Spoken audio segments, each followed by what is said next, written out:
Hey guys, today we're going to be solving our two-step equations with rational coefficients. And so this is a little bit different.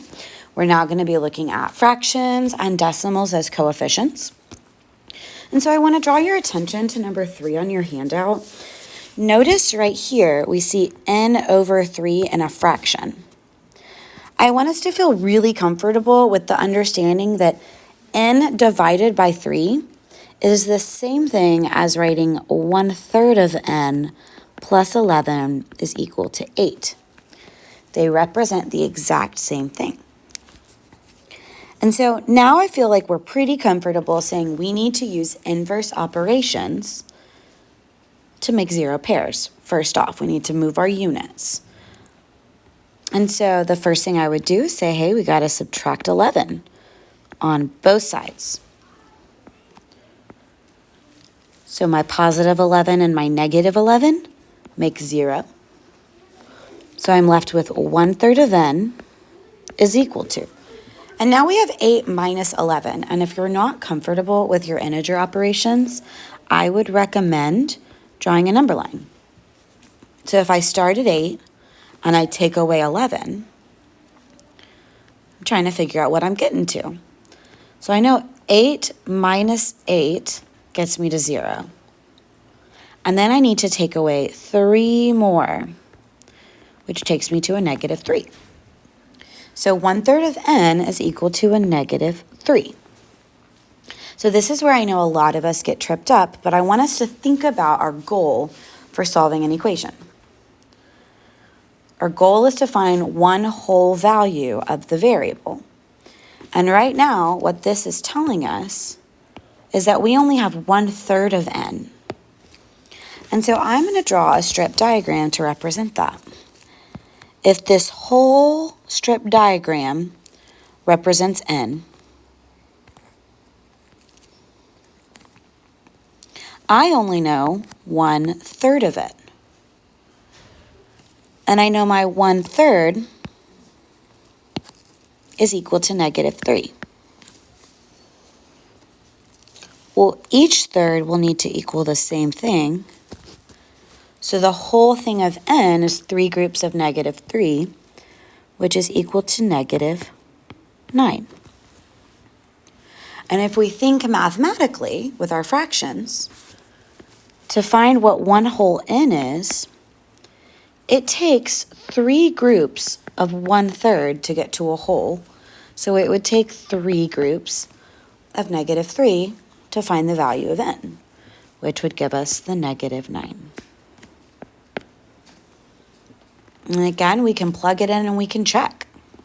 And I can use either of the equations. I can use n over 3 plus 11 is 8, or I can use how we rewrote it, which is 1/3 of n plus 11 is 8. So I'm going to use the original one, and I'm going to say negative 9, because I've plugged negative 9 in for n. Negative 9 divided by 3 plus 11 is equal to 8. Well, negative 9 divided into 3 groups is a negative 3. Plus 11 does give us a positive 8. So we are done. All right, guys, and I do want to take a look at one more type of problem. Because notice now we still have a rational coefficient, but this time it is not a unit fraction. Meaning our numerator and our fraction right there is not 1.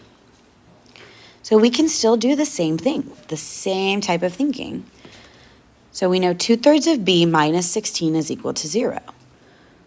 Well, I need to create 0 pairs to get my variable by itself on the left-hand side. So as negative 16 combined with a positive 16 will make a 0 pair.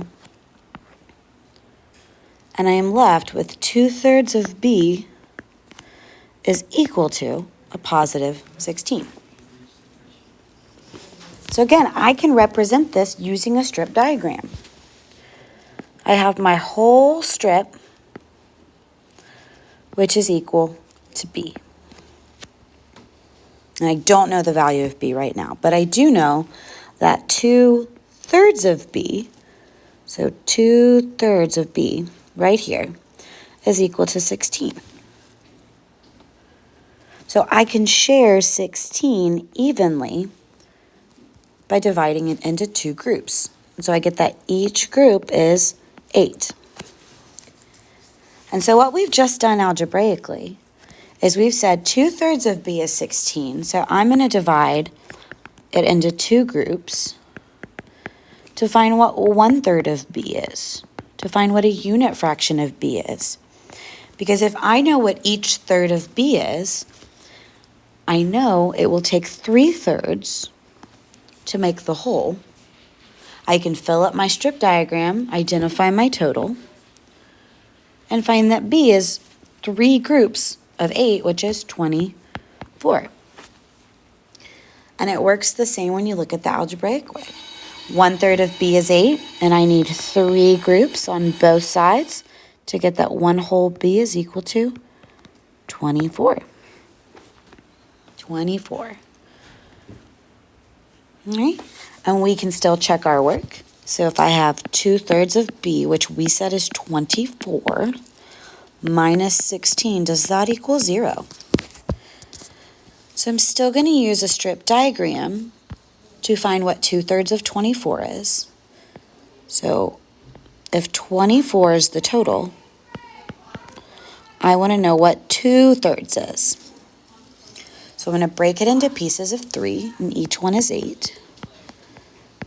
But I only want 2 of them.